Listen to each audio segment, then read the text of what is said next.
Everybody, this is Miss Classy, and today I'll be bringing you what happened to Miss Simone. Growing up racially segregated in North Carolina born Eunice Wayman, Nina Simone started performing like so many other great artists in church. She skyrocketed from a poor young black girl to a top selling artist. Her documentary tells a tale that is so compelling, intriguing, and inspiring to many other artists, songwriters, and musicians that it gives you a glimpse into the harsh reality and rigors of show business and how it can affect an artist, songwriter, and or musician mental well-being.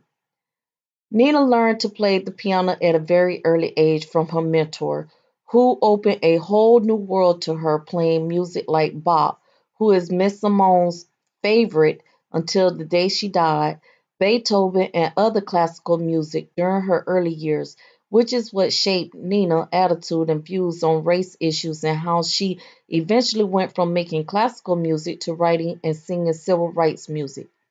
Nina Simone's life story is not only about her musical legend, it's a pertinent snapshot of Nina Simone's high and low points of her life that can be applied to the everyday lives of musicians who have fallen by the wayside, sucked in by the rough and tumbling world of the music industry, succumbing to its many pressures.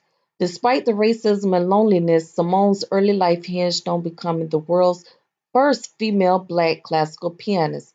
Nina was faced with the harsh reality of racism after being turned down for a scholarship from a music institute that her plans to become a world classical pianist had to be put off for a while as she was forced to join the workforce and even work in bar gigs and singing in them, which is something Nina had never done before.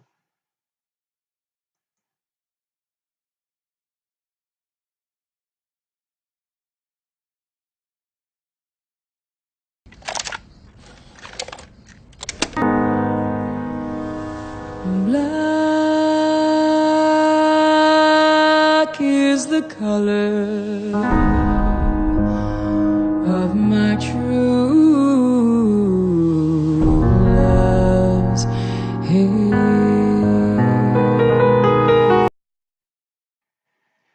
Nina Simone name came from first name Nina from her boyfriend, her ex-boyfriend, and Simone came from a French actress.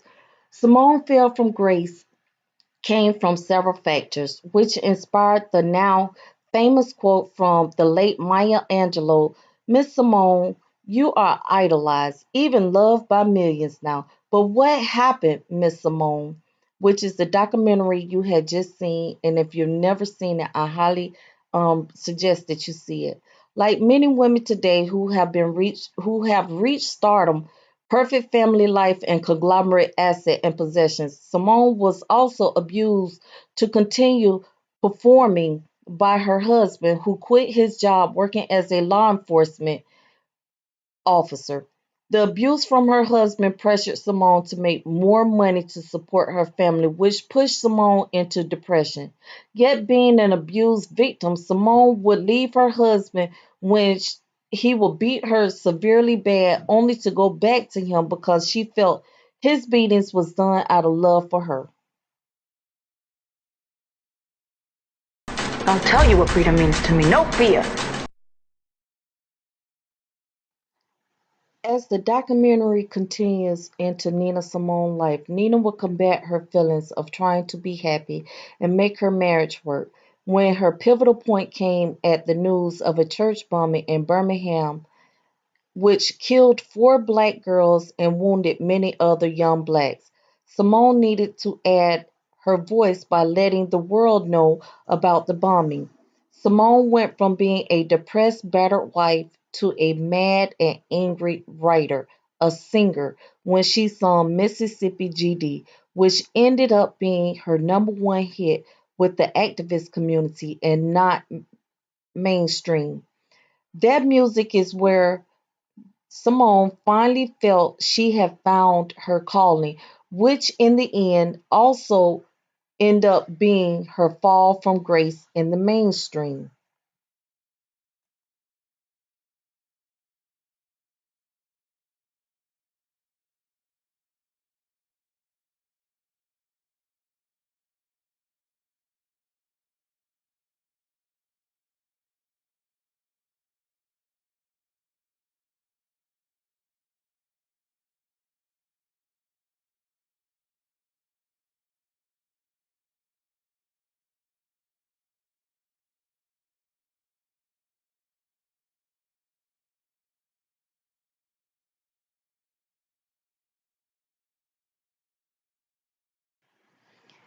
After the making of Mississippi GD, activists paid attention to the song and the woman who wrote and sung it. Simone met people like Langston Hughes, Dr. Martin Luther King Jr., Malcolm X, and Dick Gregory, just to name a few. Simone began writing songs like Backlash Blues and Young, Gifted, and Black, stemming from her Black Power association with her newfound friends in the activist community. Simone's passion for justice quickly became anger after she formed an alliance with Stokely Carmichael, an advocate soldier of the civil rights movement. Her bottled up feelings became violent with verbal outbursts that she also mixed her verbal outbursts in with her music. Simone's music became very dark and ugly. She would say, "How can you be an artist and not reflect the times?" During one of her interviews that she had. Dick Gregory said it best when Nina Simone made Mississippi GD in 1963 at Carnegie and sung it at Carnegie Hall. That got his attention because she was doing something very different during that time. There is something about a woman when looking at all the suffering that all colored people have gone through, and not one colored man during that time would have did what Nina Simone did and vocally said or sung Mississippi GD and then turn around and have someone with a statue like hers to let everyone know about the problems Alabama was faced with during that time.